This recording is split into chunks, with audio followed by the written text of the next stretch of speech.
Kapag naglalakad ka sa kalsada o kapag nakaupo ka lang sa isang cafe, napansin mo na ba, may mga lalaking hindi naman gwapo, hindi rin flashy, pero may kakaiba sa presensya nila? Yung tipong hindi sila nagsasalita, pero parang ramdam mo agad ang bigat ng kanilang pagkatao. At habang ang iba ay todo kayod sa pagpapakitang gilas, itong lalaking ito tahimik lang, pero siya ang pinapansin, siya ang binabalikan sa isipan ng babae. Bakit ganon? Bakit mas nakakaakit ang lalaking hindi naghahabol, hindi nagyayabang, hindi nagpapasikat, pero parang may magnito sa loob niya na hindi mo kayang iwasan? Ngayon gusto kong tanungin ka ng direkta, ikaw ba kapag kasama ng isang babae, nararamdaman mong ikaw ang may hawak ng oras at presensya mo? O parang lagi kang may kailangan patunayan kung madalas mong maramdaman na kailangan mong humabol, na kailangan mong magpaliwanag, na kailangan mong mag-explain kung bakit ka valuable? Baka ito ang dahilan kung bakit mas pinipili niya ang ibang lalaki kaysa sayo. Pero bago tayo tuluyang pumasok sa mas malalim na usapan, kung bago ka pa lang dito sa ating channel, huwag mong kalimutang mag-subscribe at i-click ang notification bell para sa mga susunod nating uploads ay palagi kang updated. Dito, sama-sama nating hinuhubog ang isip at kaluluwa gamit ang mga aral ng Stoicism at Pilosopiya, mga kaisipang hindi lang nagbibigay ng aliw, kundi nagbibigay ng lakas para harapin ang matitinding laban sa buhay. Number 1, ang lihim ng presensya. Sa sinaunang panahon, may konsepto ang mga Stoic na tinatawag na apatheia.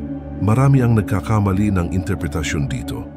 Akala nila ibig sabihin ay pagiging manhid, pagiging bato, pagiging walang pakiramdam. Pero hindi. Ang tunay na kahulugan nito ay isang uri ng kalayaan mula sa walang saysay na pagkabalisa at labis na emosyon.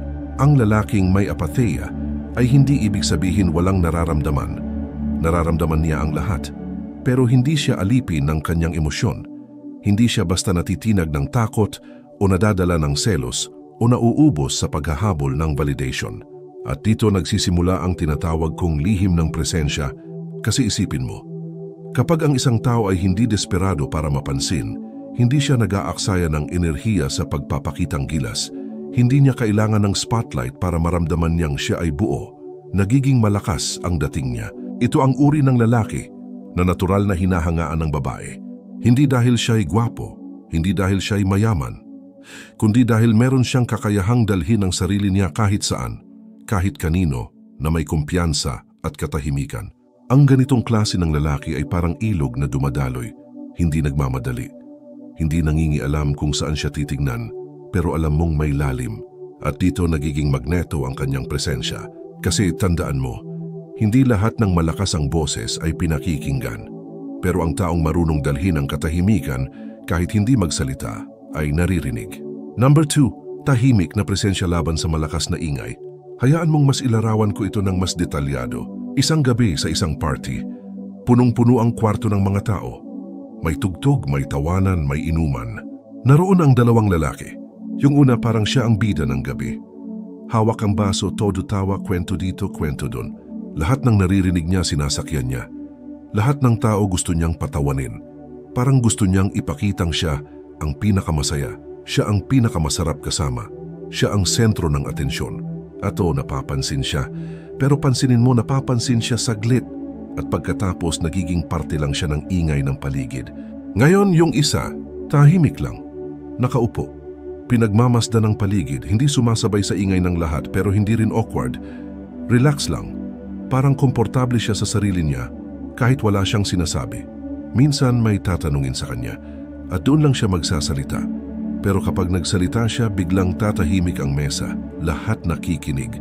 Hindi dahil malakas ang boses niya, kundi dahil ramdam ng lahat na hindi siya nagsasayang ng salita. At ito ang kakaiba. Matapos ang party, sino ang mas naalala ng mga babae? Hindi yung lalaki na malakas tumawa at parang clown ng grupo, kundi yung tahimik na may lalim, yung hindi mo agad mababasa, yung may misteryong gusto mong tuklasin. Kasi ganito ang totoo. Ang misteryo ay mas matimbang kaysa sa ingay. Ang tao likas na naakit sa hindi nila agad maintindihan. At ang lalaki na hindi nilalabas lahat ng barahan niya sa umpisa, siya ang nagbibigay ng dahilan para ang babae ay mag-isip, magtanong at maghanap ng susunod na sagot. Number 3, ang babala ni Nietzsche. Sabi ni Friedrich Nietzsche, "The more you let yourself be absorbed by the noise of the crowd, the more you lose your individual strength." Sa madaling salita, kapag lagi kang nakikisabay sa ingay ng karamihan, unti-unti mong nawawala ang lakas ng iyong sariling pagkatao. Isipin mo, sa mundo ngayon lahat nagsisigawan. Lahat nagpapakita ng highlight reel nila sa social media. Lahat gustong makuha ang spotlight. Lahat gustong magmukhang espesyal. Pero sa sobrang dami ng sumisigaw, halos wala ka nang marinig na tunay. At dito pumapasok ang babala ni Nietzsche. Kapag sinunod mo ang kumpas ng karamihan, nagiging isa ka lang sa kanila. Isa ka lang sa dagat ng mga boses na walang malinaw na tunog. Pero ang lalaki na marunong manatili sa kanyang katahimikan, na marunong pakinggan ang sarili kaysa sa ingay ng iba, doon nanggagaling ang kanyang kakaibang lakas. Hindi siya natatangay ng uso, hindi siya nakatali sa papuri ng tao, at hindi siya umaasa sa kumpirmasyon ng mundo para malaman ang halaga niya. At sa mata ng babae, napakahalaga nito. Dahil ang hinahanap ng babae ay hindi lang lalaking marunong magsalita, kundi lalaking may sariling paninindigan, isang taong kayang tumayo ng mag-isa kahit walang palakpak. Sa katahimikan mo nakikita niya ang tibay. Sa pagiging hindi mo madaling maapektuhan ng mundo, nakikita niya ang iyong lalim. At sa presensya mo, kahit hindi ka mag-ingay, ramdam niyang mayroong kang lakas na hindi madaling mabuwag. Number 4, hindi lahat ng katahimikan ay nakakaakit. Ito ang twist na madalas hindi kayang tanggapin ng marami. Hindi lahat ng pagiging tahimik ay nakakaakit. May dalawang uri ng katahimikan. Una, yung katahimikan na puno ng laman na nagmumula sa kumpiyansa at paninindigan. Ikalawa, yung katahimikan na galing sa takot, sa kahinaan at sa kawalan ng direksyon. Kung tahimik ka dahil wala kang masabi, kung tahimik ka dahil natatakot kang magkamali, kung tahimik ka dahil pakiramdam mo wala kang halaga, hindi ito misteryo, ito ay kawalan. Hindi ito nakakaakit, ito ay nakakalungkot. Pero ang lalaking marunong tumahimik dahil hindi niya kailangang ipilit ang sarili niya, siya ang may dating. Ang kanyang katahimikan ay hindi kawalan ng laman, kundi presensya na may bigat. Kung baga sa isang libro, hindi ito blankong pahina, ito'y pahina na hindi pa niya ipinapakita sa lahat. At alam mo ba kung bakit mas nakakaakit ang ganitong klase ng katahimikan? Dahil ang babae o kahit sinong tao, likas na naakit sa bagay na hindi nila agad mauunawaan.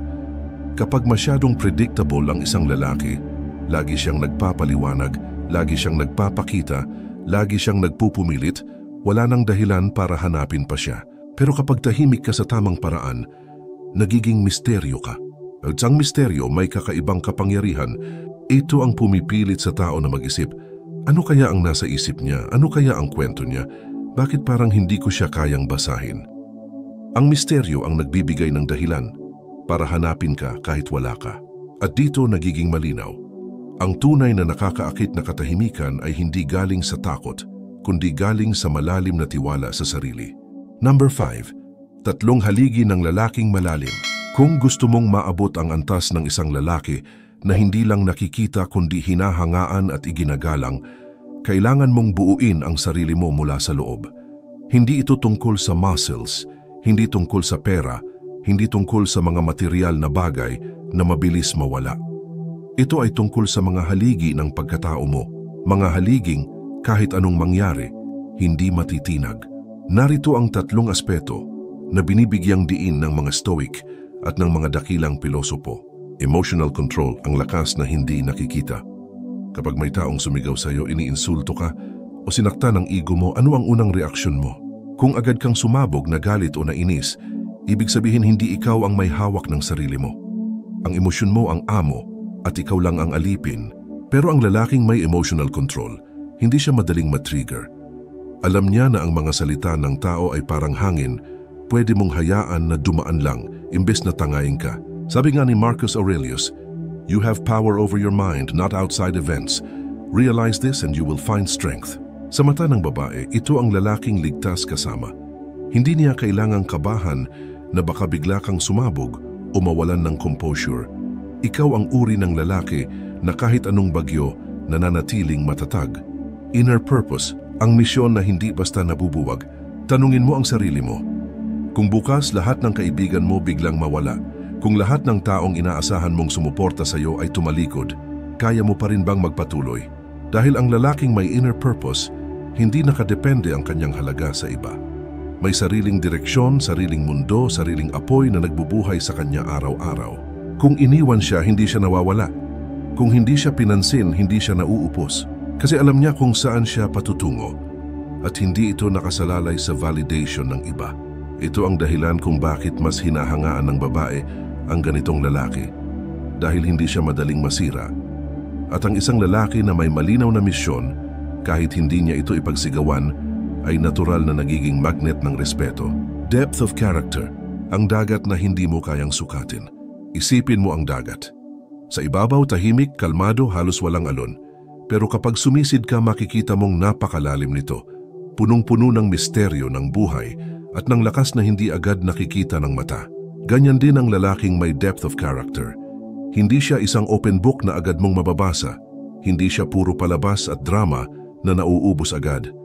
Ang lalim niya ay bunga ng kanyang pagharap sa sariling kahinaan, ng kanyang disiplina, ng kanyang pagbabasa, pagninilay at pagtanggap sa mga pagkakamali niya sa nakaraan. Hindi lahat ng lalaki may ganitong lalim dahil karamihan ay tumatakas sa sarili nilang anino. Pero ang lalaking matapang na humarap sa sarili niyang kahinaan at natutong ayusin ito, siya ang nagiging parang dagat na hindi mo basta kayang sukatin. At tandaan mo, ang babae hindi naakit sa lalim ng wallet mo, kundi sa lalim ng iyong pagkatao. Kung mabubuo mo ang tatlong haliging ito, emotional control, inner purpose at depth of character, kahit hindi ka magsalita, kahit hindi ka magpakitang gilas, mararamdaman ng iba ang bigat ng iyong presensya. At iyon ang totoong anyo ng karisma. Number 6. Ang tunay na sandata ng katahimikan. Minsan, ang pinakamalakas na sandata ng isang lalaki ay hindi ang kanyang boses, hindi ang sigaw ng kanyang galit, at hindi rin ang dami ng mga salitang kaya niyang ibato, kundi ang kakayahan niyang manahimik sa gitna ng ingay. Bakit? Dahil sa katahimikan, mas nagiging malinaw ang lahat. Ang katahimikan ay hindi simpleng kawalan ng tunog. Ito ay isang estado ng pag-iisip, isang uri ng kapangyarihan na hindi kayang sukatin ng iba. Kapag ikaw ay marunong manahimik, ang nangyayari ay hindi ikaw ang humahabol sa atensyon ng tao. Sila mismo ang natutulak na itanong sa kanilang sarili. Ano ang iniisip niya? Bakit hindi siya nagsasalita? Bakit parang hindi siya apektado? Sa simpleng hindi pagsagot, sa simpleng pagpili ng tamang sandali kung kailan mo gagamitin ang boses mo, nagiging mas malakas ka kaysa sa kahit sinong maingay. Dahil ang ingay ay madaling kalimutan, pero ang katahimikan ay nakakapag-iwan ng espasyo na puno ng tanong at misteryo. Tandaan, ang mga taong palaging nagsasalita, mabilis mo silang basahin. Pero ang taong marunong tumahimik, mas mahirap intindihin. At doon nanggagaling ang kanyang lakas. At sa relasyon, dito lalong lumalabas ang bigat ng katahimikan. Kapag bigla kang hindi nagparamdam, hindi dahil sa galit o laro, kundi dahil pinili mong manatili sa sariling mundo mo, doon niya nararamdaman na hindi ka umaasa sa kanya para maramdaman mong buo ka. Ito ang bagay na pinakamahirap tanggapin, na ang isang lalaki ay pwedeng maging masaya, kumpleto at payapa kahit wala siya. Ang katahimikan mo ay nagiging salamin. Sa presensya mo nakikita ng iba ang kanilang sariling ingay. Sa kalmado mong tindig, natutunaw ang kanilang pag-aalinlangan. At sa hindi mo pagsasalita, mas malakas ang boses na naririnig nila. Ang boses ng kanilang sariling isip. Iyon ang totoong sandata ng katahimikan. Hindi ito kawalan ng salita, kundi ang kapangyarihang ipaalala sa iba na hindi mo kailangang magsalita para maramdaman nilang nandyan ka. Kung naramdaman mo habang pinapakinggan mo ito, na may mga pagkakataon sa buhay mo na pilit mong pinupuno ng salita ang mga puwang na hindi naman kailangang punuin, ngayon na ang oras para tumigil sandali. Dahil ang katahimikan ay hindi kahinaan, hindi ito tanda ng kawalan ng lakas.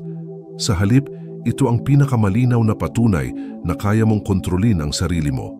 Ang lalaking hindi kayang tumahimik ay alipin ng kanyang emosyon. Pero ang lalaking marunong manahimik ay may kapangyarihang hindi kayang kunin ng kahit sino. Isipin mo ito. Sa isang mundo na puno ng ingay, kung saan lahat ay nagsisigawan para marinig, ang tunay na naiiba ay yung taong hindi kailangang sumigaw para mapansin. At iyon ang nagiging dahilan kung bakit siya hinahanap, bakit siya kinahuhumalingan, at bakit kahit wala siyang sinasabi, mas malakas siyang magsalita kaysa sa lahat. Kaya sa huli, ang tanong ay hindi, paano mo mahuhulog ang loob ng iba? Kundi paano mo bubuuin ang sarili mo nang sa gayon, kahit wala kang sabihin, makita nila ang halaga mo, at kung kaya mong sagutin yan sa sarili mo, hindi mo na kailangang habulin ng kahit sino. Sila mismo ang lalapit sa iyo. Hindi dahil sa mga salitang binitiwan mo, kundi dahil sa katahimikang dala mo.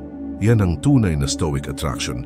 Kung naramdaman mong tumama sa iyo ang mga sinabi ko, kung may mga bahagi ng video na parang ikaw ang tinutukoy, tandaan mo, hindi ka nag-iisa. Lahat tayo dumadaan sa ganitong laban. Ang labang hindi palaging nakikita ng iba, kundi sa loob mismo ng ating isipan.